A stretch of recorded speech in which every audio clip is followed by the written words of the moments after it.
అధ్యక్షులు సోదరుడు హరీష్ గారికి, వేదికపై ఉన్న పెద్దలు సీనియర్ శాసనసభ్యులు శెట్టిపల్లి రఘురామరెడ్డి గారికి, ఎమ్మెల్సీ గోవిందరెడ్డి గారికి, నాగార్జున రెడ్డి అన్నకు, ఆదిత్య గారికి, సునీల్ అన్నకు, మరీ ముఖ్యంగా బెంగళూరులో ఉన్న నా కడప పార్లమెంట్ ఓటర్లు, నా అన్నదమ్ములు, నా అక్క చెల్లెమ్మలకు హృదయపూర్వక నమస్కారాలు తెలియజేస్తున్నా. సవినయంగా చాలా షార్ట్ నోటీస్, బహుశా 3 రోజులే అనుకుంటా మనకు టైం ఉండింది. 3 రోజులు షార్ట్ నోటీస్ ఉన్నా కూడా ఒక చిన్న పిలుపుతో ఇన్ని వేల మంది వచ్చారంటే ఈ మీటింగ్కు, that is the power of Bengaluru IT wing, that is the power of Kadapa parliament voters in Bengaluru. ఇంత పెద్ద ఎత్తున విచ్చేసిన మీ అందరికీ మనస్ఫూర్తిగా నేను ధన్యవాదాలు తెలియజేస్తా ఉన్నాను. ఎందుకంటే సరిగ్గా 4-5 రోజుల క్రితమే కుమార్ అండ్ టీం పులివెందులకు రావడము, కలవడము, ఇట్లా మీటింగ్ పెడతామన్నా అని చెప్పడము, తప్పకుండా పెట్టమని చెప్పడము, వాళ్ళు బెంగళూరుకి వచ్చి కేవలం 3 రోజులు ప్రిపేర్ అయినారు, ఇంత పెద్ద ఎత్తున చేసినారు. మీ అందరికీ పేరు పేరున ధన్యవాదాలు తెలియజేస్తా ఉన్నాను. గత ఎన్నికల్లో కూడా 2019 ఎన్నికలప్పుడు కూడా మనం ఇటువంటి సమావేశం బెంగళూరులో పెట్టాం. ఆ రోజు కూడా మీ అందరూ ఆ సమావేశానికి వచ్చారు. ఆ సమావేశానికి రావడమే కాదు, ఆ తర్వాత ఎన్నికలకు ఒక 3-4 రోజుల ముందు మీ గ్రామాలకు వచ్చారు, మీ ఊర్లకు వచ్చారు. వచ్చి మీరు మీ కుటుంబాలే కాదు, మీరున్న గ్రామాలను ప్రభావితం చేసి అందరూ జగనన్నకు అండగా నిలబడేలా మీరందరూ కూడా ఆ రోజు కృషి చేశారు. మరి 2024లో అదే పని చేయడానికి మీరంతా సిద్ధమేనా అని అడుగుతా ఉన్నా. మిమ్మల్ని అందరినీ మనవి చేస్తూ ఉన్నా. ఈ ఎన్నికలు గతం కంటే భిన్నమైనవి. ఎప్పుడూ చూడనటువంటి విపరీతమైన విష ప్రచారాలు చూస్తూ ఉన్నాం. ఎప్పుడూ చూడనటువంటి కుట్రలు కుతంత్రాలు చూస్తూ ఉన్నాం. కుటుంబాలను కూడా చీల్చే పనులు మనం చూస్తూ ఉన్నాం. ఇటువంటి ఎన్నికల్లో ఒకవైపు 5 ఏళ్ళు ఎన్నికలప్పుడు ఇచ్చిన హామీలన్నీ నెరవేర్చిన జగనన్న, ఎన్నికలప్పుడు 2019 ఎన్నికలప్పుడు ఆసరా కావచ్చు, చేయూత కావచ్చు, అమ్మఒడి కావచ్చు, విద్యా దీవెన, వసతి దీవెన, ఇటువంటి ఎన్నో పథకాలు ఆయన చెప్పినవి చేసి చూపించాడు. అదేవిధంగా అధికారంలోకి వచ్చినాక ఈ పథకాలు అమలు చేయడమే కాకుండా మరోవైపు డెవలప్మెంట్ మీద ఫోకస్ చేసినాడు. మెడికల్ కాలేజీలు రాష్ట్ర వ్యాప్తంగా కొత్తగా 17 మెడికల్ కాలేజీలు నిర్మాణంలో ఉన్నాయి. 17 మెడికల్ కాలేజ్ కొత్త వస్తూ ఉన్నాయి రాష్ట్రంలో. స్కూళ్ళు రూపురేఖలు మారాయి. ఇవాళ స్కూళ్ళు మరి జగనన్న రాకముందు ఎలా ఉన్నాయి, వచ్చిన తర్వాత ఎలా ఉన్నాయి అనేది స్కూళ్ళల్లో మార్పులు మనం స్పష్టంగా ఇవాళ గమనిస్తూ ఉన్నాం. అదేవిధంగా మన జిల్లా వరకు వస్తే మీరు చూడండి, సెంచరీ ప్లై పరిశ్రమ శంకుస్థాపన చేసింది జగనన్నే, ప్రారంభించింది జగనన్నే. సరిగ్గా 2 సంవత్సరాలు ప్రారంభించింది. మనకు జగనన్న పరిపాలించిన 5 సంవత్సరాల్లో 2 సంవత్సరాల విలువైన సమయం కోవిడ్ కారణంగా పోయింది, కరోనా కారణంగా పోయింది. 2 సంవత్సరాల విలువైన కాలం. నికరంగా ఉండింది 3 సంవత్సరాలు మాత్రమే. కోవిడ్ వలన రాష్ట్రానికి రావాల్సిన ఆదాయాలు రాలేదు, రాబడి రాలేదు. అయినా జగనన్న కారణాలు వెతకలేదు. ఎలా అమలు చేయాలి అని చెప్పి ఆలోచించాడే తప్ప ఎలా ఎగరగొట్టాలి అని చెప్పి ఏ రోజు కారణాలు వెతకలేదు జగనన్న. మరి రాష్ట్రానికి ఆదాయాలు రాకపోయినా, రాబడి రాకపోయినా చెప్పిన ప్రతి వాగ్దానాన్ని నెరవేర్చారు.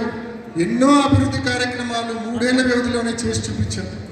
ఇవాళ ఆయన పథకాలు ఒకవైపు, ఆయన చేసిన సంక్షేమ పథకాలు ఒకవైపు, ఆయన అభివృద్ధి ఒకవైపు, ముఖ్యంగా సెంచరీ ప్లై ఒకటే కాదు, కొబ్బర్తి కారిడార్ కడప ఇవాళ 5 యూనిట్లు పనిచేస్తూ ఉన్నాయి అక్కడ. ఆ లేఅవుట్ మొత్తం, ఆ ఇండస్ట్రియల్ కారిడార్ లేఅవుట్ మొత్తం చాలా బాగా తీర్చిదిద్దారు. దాదాపు 150 కోట్ల రూపాయలకు సంబంధించిన పనులు అక్కడ జరిగాయి. ఆ లేఅవుట్ ఎంతో బాగా తీర్చిదిద్దారు. 6,000 ఎకరాల లేఅవుట్. ఇప్పటికీ 3,000 మంది అక్కడ ఉద్యోగాలు చేస్తూ ఉన్నారు డిక్సన్ పరిశ్రమలో.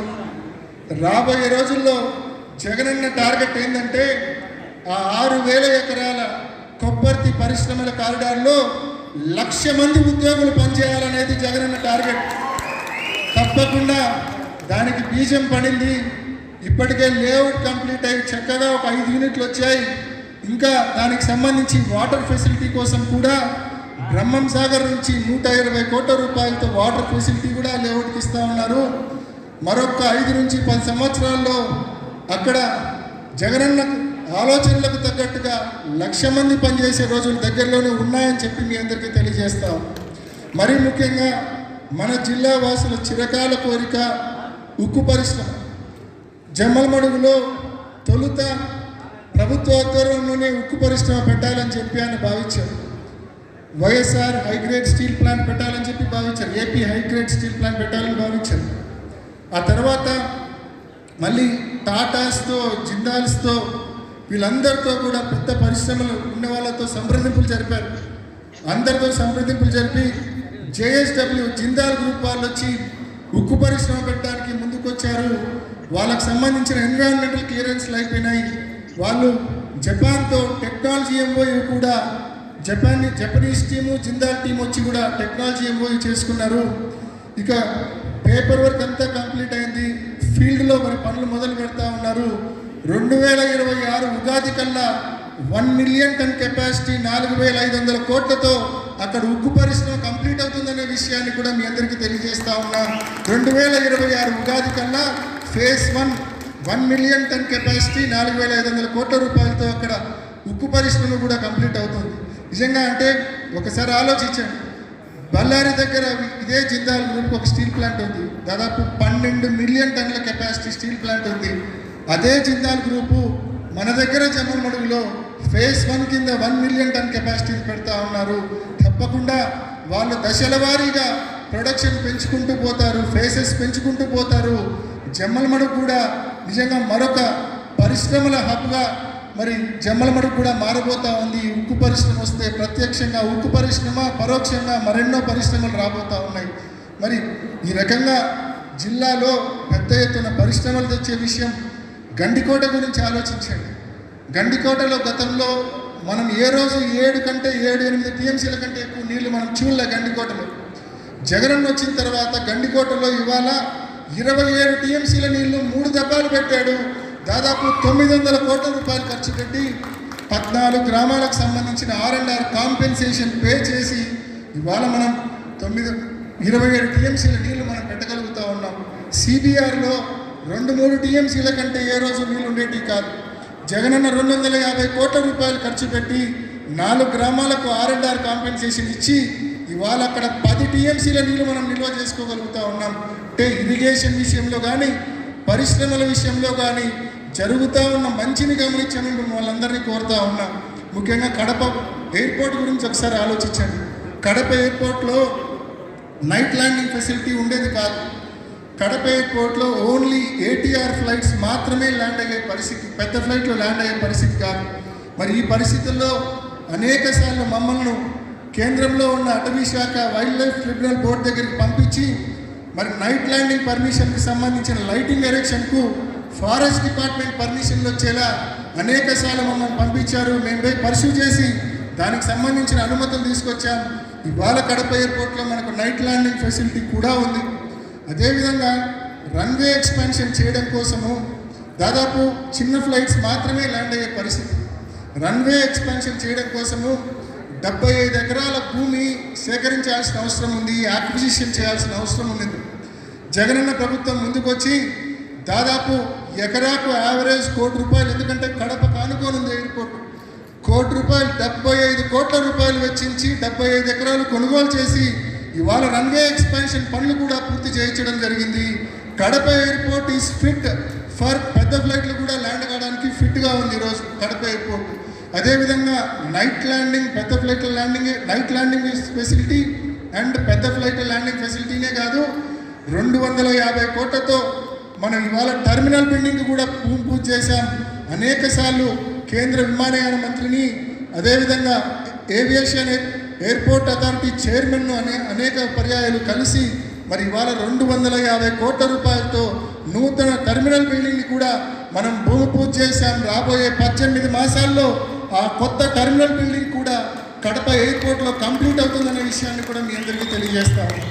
ఇంత పెద్ద ఎత్తున పరిశ్రమల విషయంలో, రైతాంగం విషయంలో ఉద్యోగుల విషయంలో ఒకవైపు సంక్షేమ పథకాలు అమలు చేస్తూనే మరోవైపు అభివృద్ధి విషయంలో ఇంత బాగా శ్రద్ధ పెట్టారు మన ప్రియతమ నాయకులు జగన్మోహన్ రెడ్డి గారు.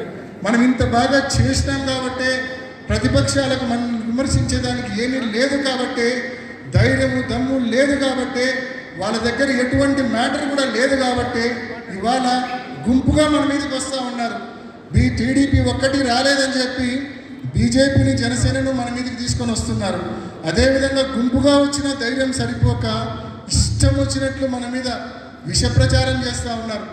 విష ప్రచారం చేయడమే కాదు, మా కుటుంబంలోని సోదరీమణులను కూడా స్ప్లిట్ చేసి వీరి కుట్రలు కుతంత్రాల్లో పావులుగా మార్చుకున్నారు.